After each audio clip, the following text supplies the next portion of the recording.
பிரியமானவர்களே, இயேசு கிறிஸ்துவின் நாமத்தில் உங்களுக்கு என் அன்பின் வாழ்த்துக்கள். ஆண்டவர் இன்றைக்கு உங்களுக்கு ஆசீர்வாதமான வார்த்தை வைத்திருக்கிறார். தினம் ஆசீர்வாதமா தானே பேசுகிறார். ஆண்டவர் பேசினாலே ஆசீர்வாதம் தானே. அப்ப இயேசுடைய வார்த்தையை நீங்கள் கேட்க கேட்க அவருடைய ஆசீர்வாதத்தை நீங்க பெற்றுக்கொள்றீங்க. இன்னைக்கு என்ன ஆண்டவர் வசனம் சொல்றாரு அப்படின்னு நினைக்கிறீங்களா? வெளிப்படுத்தின விசேஷம் 3ஆம் அதிகாரம் 8ஆம் வசனத்துல, இதோ திறந்த வாசலை உனக்கு முன்பாக வைத்திருக்கிறேன், அதை ஒருவனும் பூட்ட மாட்டான் அப்படின்னு ஒரு வாக்கு கொடுக்கிறார்.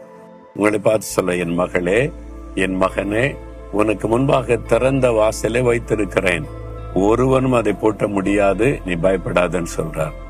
ஒரு ஆசீர்வாதமான வாசல் திறக்கப்படுது. யாரும் அதை பூட்டிடுவாங்களோ, தடை வந்துருமோ நீ கலங்குறீங்களா? ஒருத்தனும் பூட்ட முடியாது.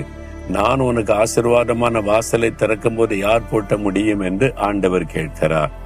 பொதுவா இந்த வசனத்தை ஊழியக்காரங்களுக்கு தான் சொல்லுவாங்கல்ல. திறந்த வாசல் உனக்கு வச்சிருக்கிறேன் ஊழியத்துல, அப்படிதான் பொதுவாக. நான் அப்படிதான் எனக்கு ஆண்டவர் வாக்குத்தத்தமா பேசி இருக்கிறார். ஆண்டவர் வாக்கு கொடுத்த மாதிரி திறந்த வாசலை வைத்திருக்கிறார். ஊழியத்துல கதவு பூட்டப்படவே இல்லை. இப்போ ஊழியம் செய்யறதுக்கு நேரம் தான் போதல, நாட்கள் தான் போதல. ஒரு நாள் ஊழியம் இல்லையேன்னு சொல்லி வீட்டுல முடங்கி கிடந்ததே கிடையாது. அப்ப ஊழியத்துக்கான திறந்த வாசல் எல்லாருக்குமே அப்படிதான் ஆண்டவர் ஊழியத்துல ஆசீர்வாதத்தை பயன்படுத்த விரும்புகிறார். இது ஊழியக்காரங்களுக்கு தானே அப்படின்னு நினைக்கிறீங்களா? ஊழியர்களுக்கு மாத்திரம் அல்ல. பிசினஸ் செய்றீங்களா?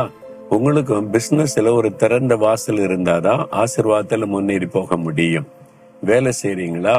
வேலையில திறந்த வாசல் இருந்தாதான் ப்ரொமோஷன் ஆகி மேல போய் கொண்டு இருக்க முடியும். நீங்க படித்து கொண்டு இருக்கிறீங்களா? ஒரு திறந்த வாசல் இருந்தாதான் படிப்புல உற்சாகத்தோடு முன்னேற முடியும். ஒரு எக்ஸாம், ஏதோ ஒரு காரியம் சொல்லி உங்களை முடக்கி விட்டால் பாதிக்கப்பட்டு விடும். அப்ப ஆண்டவர் சொல்றாரு, ஒருவனும் பூட்ட முடியாது, நான் உனக்கு திறந்த வாசலை வச்சிருக்கிறேன், முன்னேறி போய்கிட்டே இரு அப்படின்னு ஆண்டவர் சொல்றாரு. அது இவ்வளவு பெரிய பாக்கியம் இல்ல? இந்த திறந்த வாசலை உண்டாக்குவதற்கு இந்த வாசலை அடைக்கிறாள் யாரு? பிசாசு. அவன் தானே வாசலை அடைச்சி நம்முடைய ஆசீர்வாதத்தை தடுப்பான். ஆனா இயேசு சிலுவையிலே அவன் மீது வெற்றி சிறந்து விட்டார். நான் அவனை ஜெயித்துட்டேன். இனி அவன் வாழ்க்கையில போட்டெல்லாம் முடியாது. பூட்ட முயற்சி பண்ணுவான். நீ விசுவாசத்தோடு, கர்த்தர் எனக்கு திறந்த வாசலை வைத்திருக்கிறார், சாத்தானே அதை நீ பூட்ட முடியாதுன்னு சொல்லி ஜெபிச்சு பாருங்க. அவன் வழி விட்டுதான் ஆக வேண்டும். தேவனுடைய வாக்குத்தத்தத்தை சொந்தமாக்கி நீங்க ஜெபிக்கும் போது அந்த வழி திறக்கப்படும். சில இடங்களுக்கு போறதுக்கு நான் ரொம்ப நாள் ஜெபிச்சிருக்கிறேன். அந்த வாசல் அடைக்கப்பட்ட மாதிரி இருக்கும்.